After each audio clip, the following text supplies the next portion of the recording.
Hello and welcome to Indian Masterminds. I am Muskan Khandelwal and today I have a very special guest with me who has cleared UPSC CSE at a very young age of 23. Today we are going to talk to him about his life, his journey, his strategies and much more. Watch the video till the end to get an interesting session of rapid fire questions. But before we move forward, if you are new to our channel, subscribe to Indian Masterminds and click on the bell icon to get the instant alerts. Thank you so much, Navneet, for joining us today. Thank you. So you cleared UPSC CAPF at the age of 21, UPSC CSE at the age of 23. Such a remarkable feat. You also cleared CDS, UGC, NET, JRF at such a young age. Where the energy come from? What inspires you? I will tell the advantage that I got was basically because I started preparing for it just in my first year of my college. And if you ask about the motivation, I was very much aware with the family condition in which I was growing up. My mamaji was looking after everything, and I had already told my father expired when I was in class 7. Yes. So since childhood, and also it was the blessings of my teacher from Sainik School Chittorgarh. They had always kind of told me that the best way you can do now for your family is to study really hard, work hard, and that kind of, I think it's schooling. If you ask about the motivation, it's school. Yeah. So can you share something about your early life in Harbanga and then in Chittorgarh? What was it like growing away from your home at such a young age? I So guess you went to Chittorgarh I went to when you were hostel. in class third. I went to hostel in 2005 or 6 in class 3rd. And I went there to prepare for Sainik School Chittorgarh. I mean, to prepare for the Sainik School exams. Yeah. So there is this all India level Sainik School exam, and you have to clear the medical and interview, and then you get the admission. So when I was in class 5, I was in Gandhi Shikshan Sansthan. This is a school coaching institute in Begusarai. Okay. So I was in hostel from class 3rd, and I had to repeat some classes. Like I was there in class 3rd twice because my math was not strong. I could not clear the Navodaya Vidyalaya exam. So my father and my mother were saying he's not studying well. But the problem was I was in the Hindi medium. So from Hindi medium to English medium, that shift was very scary for me at that age. But when I went to Sainik School, and I told you that once I got to know that my father is no more, so there was this drastic change. I had to be aware about many things at such a young age. And my friends were very cooperative in Sainik School. So that felt like a family. And I still owe a lot of things to that school, to that state, Rajasthan. I want to work for the people there, teachers. So if you are particularly asking about the childhood, I won't say that I regret what I lost, because I was also blessed with many things that people generally don't have. Good friends, good teachers. Yeah. Okay, so you faced a significant setback when you couldn't join the NDA. You wanted to join NDA, right? So can you please elaborate on the reasons for it and how you coped with the disappointment and redirect your focus? Look, when you are in Sainik School, so people don't generally give value to you just because of your merit. You are good in studies and that's it. So it's not the case there. They want you to be all-rounder. You have to make your house win in the athletics, any games or any co-curricular activities. So this had the effect on my mentality that I also have to prepare for the other aspects. So we had clubs, music club, art clubs and everything. So why do they do this is because that is what is demanded in the NDA. They don't want very intellectual people in NDA or in army. They want people who are all-rounder, who should have leadership qualities. So when you are leading a team in basketball or maybe in some other aspects, so you're developing the leadership styles. So in that sense, NDA was very close to me. Yeah, I will go to the NDA. But then when I went to 8th or 9th, I think I got the myopia of more than -2 or -2.5. Okay. So that was a blessing in disguise. I won't say a setback. Yes, it takes time when you first graduate and then fill the UPSC CSE form. There's no guarantee. Even if you work hard, there's no guarantee you will get success in this exam. But for NDA, it is 6 months of hard work, maximum 6 months of hard work. People do it even in the 2 months. So I could have provided my family stability at such a young age, just after 12th. But then I also assured them that maybe after graduation I will Right. go for some other exams. So what was your mother's reaction when she came to know कि UPSC clear हो गया third attempt? She was very happy when I had become this assistant commandant in CSE. Yeah. So I had told you this was kind of celebration in my entire village to Right. be a Group A level gazetted officer. About CSE, I would say कि when she came to know that I cleared the UPSC CSE, she was in the Delhi. She was never out of Delhi in her life. She was never out of Bihar in her life. So I made her come to Delhi for my interview. My interview was on 2nd of April. My medical was on 3rd. So she was there in front of the UPSC Bhavan. I told her that this is going to be very memorable thing in my life. So you have to be here. So my mom was there and the result came on 16th of April. So I told her to stay there in Delhi only with my sister. She is studying right now. So I was very happy and I cannot tell you how happy she was. And, when you clear the UPSC, UPSC makes you, UPSC molds you in such a way that you cannot kind of get overexcited. So you have to remain calm. This is what exam prepares for you, right? You have to be at equanimity. You don't have to jump very straight or you have cleared this exam. So you have to be humble about, and you will be humble because you have given so much through your hard work. But when you look at your parents, the way they react, the happiness on their face, then you feel like, oh, it was kind of a God grace that I was chosen for this. If there are so many people who are happy just because I cleared this one exam, and I'm not supporting glorifying one single exam. I'm against it. People should not glorify the exam, but people should celebrate the struggle of a woman. Right. I think I'm in that favor. People should celebrate the struggle and not this exam, because there are many people who are doing more for this country and they have not written any UPSC exam. Right, definitely. So in that sense, I'm telling you, if it is a celebration for the struggle that my mother has done or my family members, then it feels quite good. I get humble and I've seen many people working more hard than me. That's why I told you that it's also God grace that I could clear the exam. Yeah. So coming to prelims is just around the corner. Right, and your approach to the prelims was quite strategic.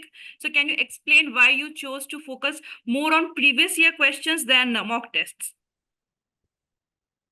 There's no end to what coaching institutes will feed you.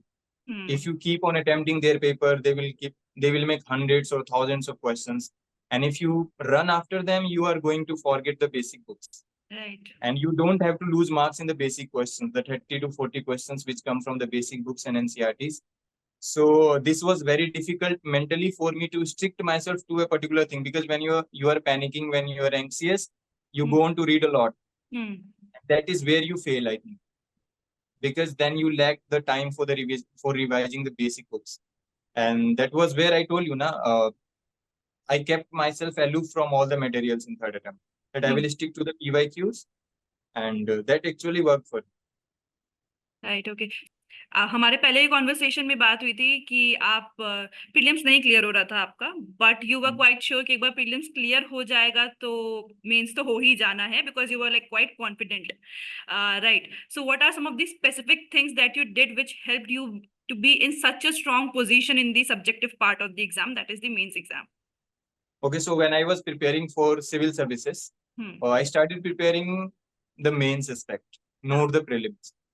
And when you prepare for the mains, most of your basic knowledge that actually gets covered for the prelims. Right. So mains is like a bed sheet, and prelims is like that one thread out of entire bed. Right. So you have to be very specific and precise about certain aspects. But then, and one more thing, I appreciate the DU, the Mahol which is in DU ka North Campus. Yeah. So basically, in the tutorials, we used to write essay every second week, and that essay used to be 2,000 word long. Okay. So you don't.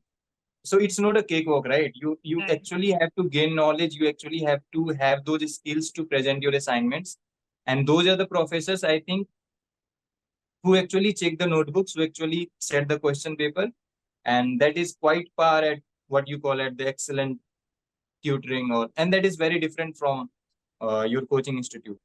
So by the time I was in third year of my college, I had completed my mains syllabus. That's nice.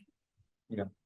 That's nice. So, what is the reason behind your decision to categorize study materials into core and periphery list, and how did it impact your revision process? So, when I could not clear the prelims 2 times in a row, so I went on to check what are my mistakes, why I'm unable to revise. Then I figured out that there is a limit to which I can study.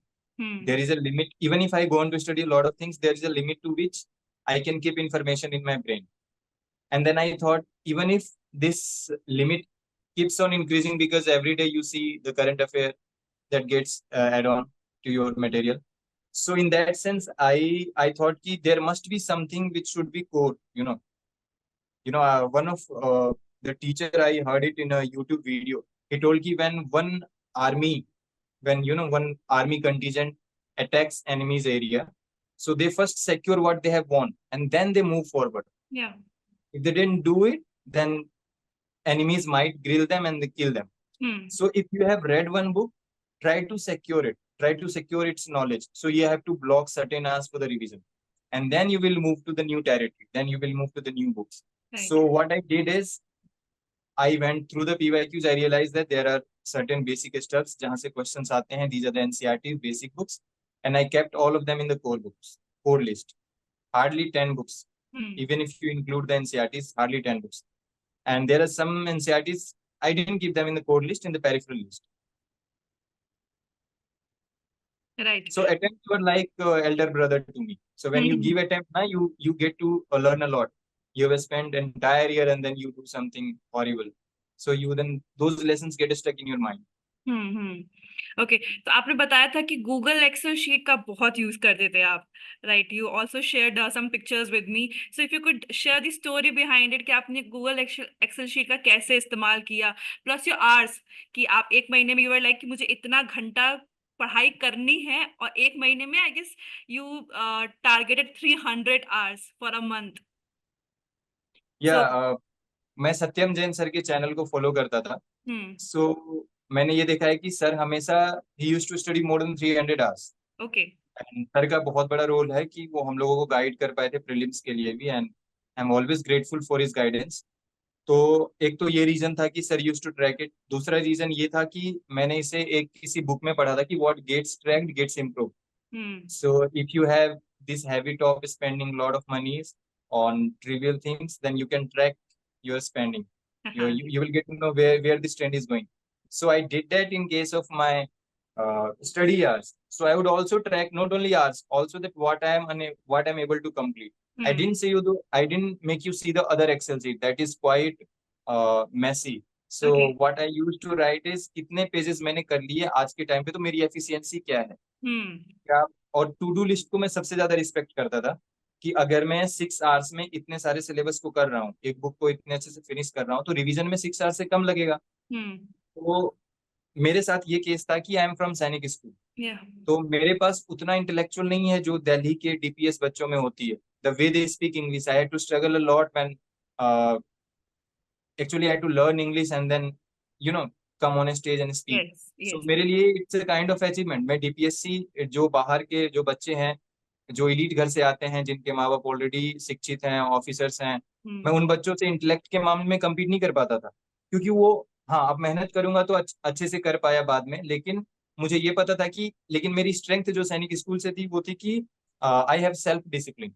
कि मुझे जहाँ, तो इसलिए मेरे लिए अगर routine prepare है तो I know then no I can guide myself. वहां पे सैनिक स्कूल के बच्चों को they have got the expertise, क्योंकि उनको उस माहौल में ढाला जाता है कि they have to be discipline.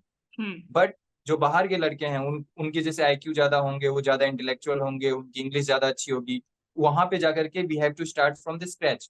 And this I did in my college. I got to feel the gap, that this is the gap that I need to cover. Even though I know a lot many things, I know to write the good English, but I need to practice speaking English also. Right. So based on your experience, what are the key factors that UPSC aspirants should focus on to enhance their chance of success? Revising the basic books, and it's also a game of mental discipline. Our mind always tells to read new stuff. I read it somewhere that the dopamine gets released in your brain when you read the new stuff, because because our brain is not made for a revision, you know. It wants new things every day. It Yes. wants to travel 40 miles. So that was the age where humans got to develop their brain. So even if you, so UPSC, if you are doing the revision, understand that your mind won't like it. This is Hmm. against the science. This is against the nature. Your mind would never like if you are going for the revision. But then still you have to do it. Right. Revise the basic books. Be very patient in the exam hall. Go through the PYQs. Try to understand the psych, how a wrong statement is made. And then you will get some ideas, and those will make 5 to 6 questions correct. And Hmm. that is enough. Plus the knowledge.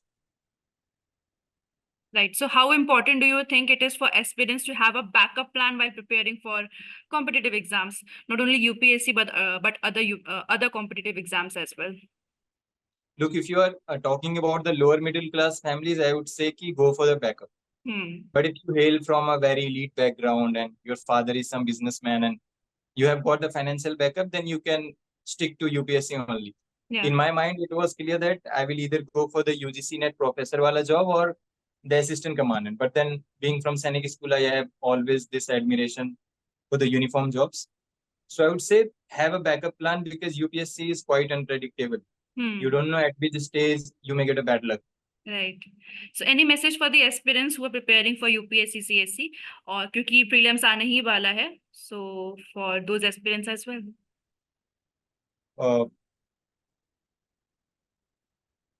Your sleep cycles should be good at this stage. I remember in my first attempt, I could only sleep for 2-3 hours, and Okay. that doesn't work well for on the D-Day. And Hmm. second thing is, not try to read any new stuff. Questions are already made, and then one more thing, your subconscious will help you only when your mind is calm. So you have read a lot of stuff, but on that day, if you want your mind to reflect those knowledge by reading a question, you have to be calm in the exam hall. Hmm. Don't think too much about the topic. Just read the question. If you have read about it sincerely, then somehow you will get close to the answers. Right. So before we wrap up, I have rapid fire questions for you, which you have to answer in a word. All these questions are related to your journey only. So first question is your favorite book besides your own? My favorite book, Yeah, besides it your is own. Be As You Are. It is by David Godman. It is based on Raman Maharshi's life. Okay, coffee or tea? Tea. Anytime. Yeah. Okay, so when did you used to study? Are you a early bird or night owl? I didn't have any fixed schedule. जब नींद आए सो जाना है, जब ऐसे. That's nice. So one word to describe your UPSC journey. God grace. That's nice. Biggest inspiration? Biggest inspiration, if you talk within family, it is my mother. And if you talk outside family, a lot of people, Virat Kohli, Shah Rukh Khan. That's nice. So city life or village life? You have been in your village as well. You have been in cities as well. Village life. So if you want to describe it, why village life? Because I have lived in Delhi for 5 years. Okay. That's quite ironic. Okay. So thank you so much, Navneet, for joining us today. Thank you, Muskan. It was really nice having a conversation with you. Thank you so much for sharing all about your journey and all your like wise words for the aspirants for preparing for UPSC, CSE, and your strategies as well. And we wish you all the very best for your future. Thank you. So you were watching Navneet Anand with Indian Masterminds. If you like the video, then do share it and keep watching Indian Masterminds for more such videos. Until then, I am Muskan Khandelwal signing off. Thank you.